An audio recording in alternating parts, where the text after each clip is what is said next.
దేవునికి స్తోత్రం. మీ అందరికీ నా వందనాలు. ప్రభువుకి యేసుక్రీస్తు నామంలో మరొకసారి మీకు వందనాలు తెలియజేస్తున్నాను. ఈరోజు దేవుని వాక్యం ఏమిటంటే, యేసు ప్రభు చేసిన ప్రార్థనను మనం చేద్దాం. యేసు ప్రభు ఏ ప్రార్థన అయితే చేశాడో ఆ ప్రార్థన మనం ఈరోజు చేయబోతున్నాము. మత్తయి సువార్త 6వ అధ్యాయము 13వ వచనంలో యేసు ప్రభు వారు చెప్తున్నాడు, మమ్మల్ని శోధనలోనికి తేక దుష్టుని నుండి కాపాడమని చెప్తున్నాడు. మహోన్నతుడైనటువంటి శ్రీమంతుడైనటువంటి ఆ యేసయ్య అనే సృష్టికర్తకు ఒక భూమి మీద సామాన్యుడిలాగా ప్రార్థన చేస్తున్నాడు. అతడు శ్రీమంతుడై ఉన్నాడు. అతడు పరలోక రాజ్యపు వారసుడై ఉన్నాడు. పరలోక రాజ్యపు తాళం చెవి అతనికి ఇవ్వబడింది. శక్తి అంతా కూడా ఇవ్వబడింది. పరలోక రాజ్యంలో అధికారం కూడా ఇవ్వబడింది. కానీ పరలోక రాజ్యం వదిలిపెట్టిన తర్వాత భూమి మీదనే ఆయన మానవుడిగా అవతరించాడు.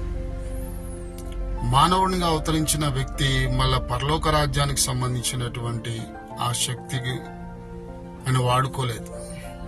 భూమి మీద మానవుడు ఎలాగైతే బాధలు, సాధకులు, మరి చూసినట్లయితే శ్రమలు, ఇబ్బందులు ఎలాగైతే పడతాడో, మానవులందరూ కూడా ఈ విధంగా ఇబ్బందులు పడుతూ దేవుని మర్చిపోతున్నారు.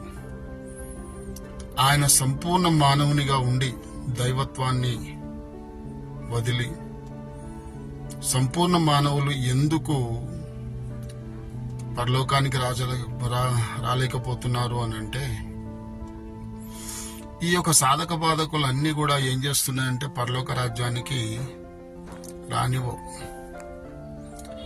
అవన్నీ మర్చిపోతారు. ఇక్కడికి వచ్చిన తర్వాత ఈ శ్రమల్లో పడి, ఈ కష్టాల్లో పడి, ఈ వేదనలో పడి పరలోక రాజ్యమే మర్చిపోయే పరిస్థితిలో ఉన్నారు. ఇదిగో నేను కూడా సంపూర్ణ మానవునిగా ఉండి పరలోక రాజ్యాన్ని ఏ విధంగా జ్ఞాపకంలో పెట్టుకున్నానో, మీరు కూడా భూలోకంలో ఉన్న ప్రతి ఒక్కరు కూడా మనం ఎక్కడి నుంచి వచ్చామో అక్కడికి తిరిగి వెళ్లేలాగా ఈ లోకంలో ఉంటూనే, ఈ లోకంలో సహోదరులతో జీవిస్తూనే మనము ఈ యొక్క హింసలన్నిటినీ అధిగమించి దేవుని రాజ్యం చేరాలనేది దీని యొక్క సారాంశం. దుష్టుడు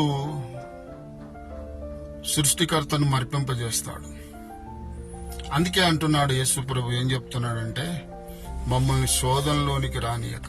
శోధన ఏంటంటే ఇంకా ఇదే, సాతాను యెహోవా దేవుడి నుంచి దూరం చేయడానికి రకరకాల ప్రయత్నాలు చేస్తూ ఉంటాడు. అవి మర్చిపోయి ప్రజలందరూ వాడి వైపే తిరుగుతూ ఉంటాడు. దేవుడు మర్చి దెయ్యాన్ని పూజిస్తున్నారు. సృష్టిని చేసిన వాణ్ణి మరిచి శూన్యమును పూజిస్తున్నారు. అయితే ఇది కాదు, సృష్టిని చేసిన వాడు ముందు, శూన్యము తర్వాత. అట్లాగే యేసు ప్రభు 10 ఆజ్ఞలు ఇచ్చాడు.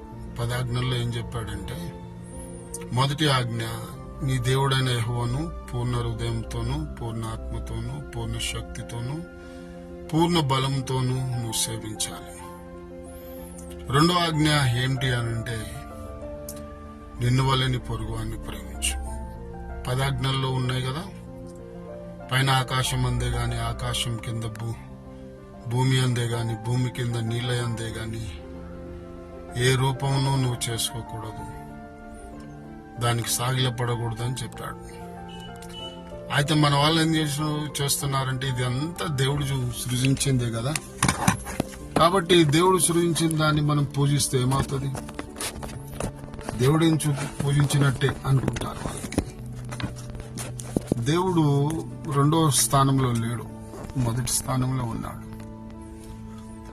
ఆయన చెప్పిన మాటలు వినడమే మనం నిజమైనటువంటి దేవుని బిడ్డలం. దేవుడు సృజించినటువంటి ఈ సృష్టిని మనం సేవించాలి అని కూడా చెప్పుకొస్తారు. అది కరెక్ట్ కాదు. దేవుడే ఫస్ట్, దేవుని తర్వాతనే ఇవన్నీ కూడా. దేవుడు నీ తల్లిని నీ తండ్రిని సన్మానించమని 2వ ఆజ్ఞలు చెప్పాడు. మన తల్లిదండ్రులు లేకముందు దేవుడు ఉన్నాడు. అట్లాని తల్లిదండ్రులను మనం మర్చిపోము. లోకం ఏమంటదంటే, మీరు తల్లిదండ్రులను గౌరవించకపోతే మీరు దేవుని ఏమిటో గౌరవిస్తారంటారు. మేము దేవుని గౌరవించిన తర్వాత దేవుడు ఏమన్నాడంటే, నీ తల్లిని నీ తండ్రిని సన్మానించు అన్నాడు. మాకు దైవ మాటలే గొప్పవి. ఓ టైం వస్తే తల్లి వదిలిపెడుతుంది, తండ్రి వదిలిపెడతాడు, కానీ దేవుడు ఎల్లప్పుడూ ఉంటాడు. నీ తల్లి మరిచినా మరవని దేవుడను, నీ తండ్రి మరిచినా మరవని దేవుడను, ముది మెచ్చేంత వరకు ఎత్తుకునే దేవుడను అని ఆయన చెప్తున్నాడు. కాబట్టి దేవుని బిడ్డలారా, మనం నేర్చుకునేది ఏమిటి అంటే, శోధనలో పడేస్తాడు వీడు. అందుకే యేసుప్రభు దైవత్వాన్ని పక్కన పెట్టి సామాన్య మానవునిగా, ఇదిగో మమ్మల్ని శోధనలోనికి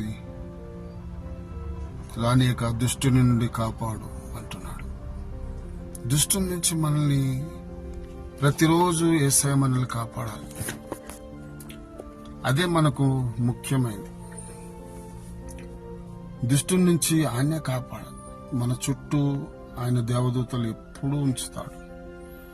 ఎందుకంటే వాడు ఎప్పుడు ఏదైనా చేస్తాడని ఆయన కాపాడుతుంటాడు. ఇశ్రాయేలును కాపాడువాడు కునుకడు నిద్రపోడని వాక్యం ఉంది. కాబట్టి మన చుట్టూ దేవదూతల్ని పెడతాడు, మనం శోధనలో పడకుండా. మరి అవాదములు అయితే ఎలాగైతే శోధనలో పడ్డారో అలా పడకుండా దేవుడు మన చుట్టూ